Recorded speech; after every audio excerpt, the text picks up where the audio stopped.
اس episode کے آغاز میں آپ دیکھیں گے روگاتوس نکولا کے پاس آ جاتا ہے۔ نکولا کہتا ہے لگتا ہے عثمان کا منصوبہ کامیاب ہو گیا۔ توس کہتا ہے ہم جیت گئے، عثمان صاحب ٹھیک کہہ رہے تھے، ترک قبائل پر حملہ کرنے کے لیے اڑتے ہوئے انگاروں کی ضرورت نہیں ہوتی بلکہ صرف قلعے داروں کے قلعوں پر حملہ کرنے کے لیے ہوتی ہے۔ نکولا کہتا ہے اس کا مطلب ہے کہ وہ ہم پر اڑتے ہوئے انگاروں سے حملہ کرنے والے تھے۔ اڑتے ہوئے انگار اب کہاں ہیں؟ روگاتوس کہتا ہے وہ عثمان کے پاس ہیں۔ نکولا کہتا ہے شہنشاہ نے ہمیں عثمان کا ساتھ دینے کے لیے کہا ہے، میں گیہاتو کے پاس جاؤں گا اور اسے اس بات کی یقین دہانی کراؤں گا کہ میں اسی کے ساتھ ہوں۔ یہ اس منصوبے کو جاری رکھنے کے لیے ضروری ہے۔ یہاں عثمان کہہ رہا تھا ماشاءاللہ میرے بہادروں، تم لوگوں نے ان کا ٹھکانہ تباہ کر دیا۔ جیرکوتائے کہتا ہے ایک کو بھی زندہ نہیں چھوڑا سردار۔ کہتا ہے وہ اڑتے ہوئے انگارے وہ لے آئے؟ جیرکوتائے کہتا ہے جی حضور وہ لے آئے ہیں، اب وہ استاد داؤد کے پاس ہیں۔ عثمان کہتا ہے اس کا مطلب ہے کہ وہ گیہاتو قلعوں پر اڑتے ہوئے انگاروں سے حملے کرنے والا تھا۔ یہاں جولیا قید میں تھی، جس کے بعد وہ ایک خنجر نکالتی ہے اور اپنے ہاتھ کی رسی کو کاٹنے لگتی ہے۔ اسی دوران سلجان خاتون اور بالا خاتون وہاں پر آ جاتی ہیں۔ جولیا کہتی ہے میں یہاں سے نکل کر تم سب کو ایک ایک کر کے ماروں گی۔ یہ سنتے ہی بالا اسے ایک جھاپڑ مارتی ہے اور کہتی ہے کہ خبیث، اب تم مزید کسی کو بھی نقصان نہیں پہنچا پاؤ گی۔ تم نے گونجا کو ہم سے جدا کیا، ہمارے بچوں کو تکلیف پہنچائی۔ جولیا کہتی ہے کاش میں ان بچوں کو وہیں پر ختم کر دیتی۔ یہ سن کر سلجان خاتون کہتی ہیں آہ لڑکی، کس نے تمہاری ایسی بے رحمی سے تربیت کی کہ تم معصوم بچوں کے خون بہانے کا سوچ رہی ہو؟ یہ سن کر جولیا کہتی ہے چپ کرو بوڑھی عورت، تم اب تک کیوں نہیں مری؟ سلجان خاتون کہتی ہے میں اپنے بچوں کی دعاؤں کی وجہ سے زندہ ہوں۔ اس کے بعد سلجان خاتون مزید اس سے کچھ باتیں کرنے لگتی ہے، لیکن سلجان خاتون کی باتوں کا اس پر کوئی بھی اثر نہیں ہوتا اور وہ مسلسل ہنس رہی تھی۔ جس کے بعد سلجان خاتون اور بالا خاتون وہاں سے چلی جاتی ہیں۔ ان کے جانے کے بعد جولیا دوبارہ اپنی رسی کو کاٹنے لگتی ہے۔ یہاں عثمان شیخ ادب علی کے ساتھ بیٹھا ہوا تھا۔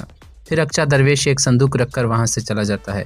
شیخ ادب علی کہتے ہیں یہ گندوز نے آہی برادری کے لیے بھیجا اور آہی برادری نے سوچا کہ یہ ہمیں حق کے راستے پر موجود لوگوں کو دے دینا چاہیے۔ آپ کا حق ہم آپ تک لے آئے ہیں عثمان صاحب۔ یہ کہہ کر وہ باکس کو کھولتے ہیں، جس کے بعد عثمان شیخ ادب علی کا شکریہ ادا کرتا ہے۔ پھر شیخ ادب علی عثمان سے مزید باتیں کرنے لگتے ہیں اور کہتے ہیں آپ ایک چرواہے کے خیمے میں رہ رہے ہیں، مگر آپ نے اپنی فتح اور سلطنت کو فراموش نہیں کیا عثمان صاحب۔ داؤد استاد اور باقی لوہار بھی دن رات کام کر رہے ہیں۔ مختلف علاقوں سے بہادر جوان آپ کا ساتھ دینے کے لیے آ رہے ہیں۔ جو لوگ وقت کا انتظار کرتے ہیں انہیں ہمیشہ دیر ہو جاتی ہے، یہی وقت ہے۔ یہ سن کر عثمان کہتا ہے آپ بالکل ٹھیک کہہ رہے ہیں شیخ محترم۔ اس کے بعد شیخ ادب علی کہتے ہیں میرا داماد ترسن فقیہ میری بیٹی کے ساتھ یہاں آنے والا ہے۔ یہ سن کر عثمان کہتا ہے یہ تو بڑی اچھی بات ہے، ہمارے گھر اور دل ہمیشہ ان کے لیے کشادہ ہیں۔ جس کے بعد عثمان کچھ لمحے کے لیے خاموش ہو جاتا ہے۔ شیخ ادب علی کہتے ہیں کیا ہوا عثمان، مجھے بتاؤ، تمہارے ذہن کو کیا چیز پریشان کر رہی ہے؟ عثمان کہتا ہے شیخ محترم میں آپ سے اجازت چاہتا ہوں، میرے بھائی نے مجھے دھوکہ دیا اور تمام ترکوں کو دھوکہ دیا۔ شیخ محترم کیا اپنے بھائی کا خون مجھ پر حلال ہے؟ یہاں جولیا نے اپنی رسی کو کاٹ لیا تھا۔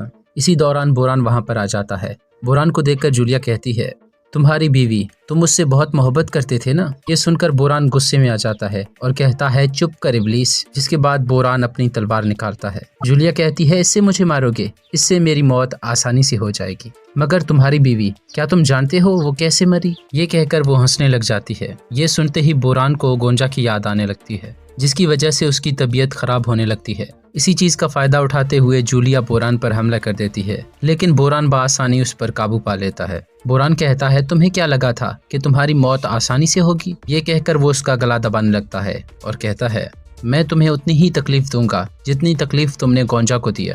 یہ کہہ کر وہ زہر کی ایک شیشی نکالتا ہے اور کہتا ہے پہلے میں تمہاری سانسیں بند کروں گا اور تمہارا گلا جل جائے گا، پھر ایک ایک کر کے تمہارے تمام اعضاء جل کر راکھ ہو جائیں گے۔ یہ کہہ کر وہ جولیا کو زبردستی زہر پلا دیتا ہے۔ زہر پینے کے بعد وہ بہت تکلیف میں ہوتی ہے اور تڑپنے لگتی ہے۔ پھر آخر کار وہ واصل جہنم ہو جاتی ہے۔ یہاں نکولا گیہاتو اور عالم شاہ کے پاس آ جاتا ہے۔ نکولا کہتا ہے آپ لوگ مجھے دیکھ کر حیران کیوں ہو رہے ہو؟ تمہارا شکریہ گیہاتو، میں تمہاری وجہ سے بچ گیا۔ گیہاتو کہتا ہے جو بھی بولنا چاہتے ہو صاف صاف کہو۔ نکولا کہتا ہے جب عثمان مجھ پر حملہ کرنے آیا تو تمہارے سپاہیوں نے بھی حملہ کر دیا، جس کی وجہ سے میں وہاں سے نکلنے میں کامیاب ہو گیا۔ گیہاتو کہتا ہے تم ازنیک میں کیا کر رہے تھے؟ نکولا کہتا ہے جس کی پیشکش تم نے مجھے کی اس کے بارے میں شہنشاہ کے ساتھ مشورہ کرنے گیا تھا۔ یہ سن کر عالم شاہ کہتا ہے یہ کیا کر دیا تم نے؟ یہاں بوران عثمان کے پاس آ جاتا ہے اور کہتا ہے حضور میں نے اس خبیث عورت کو واصل جہنم کر دیا ہے، آج میرے لیے خوشی کا دن ہے، آج کے بعد میں کھل کر سانس لے سکوں گا۔ یہ کہہ کر وہ عثمان کے گلے لگ جاتا ہے۔ پھر بوران کہتا ہے کہ حضور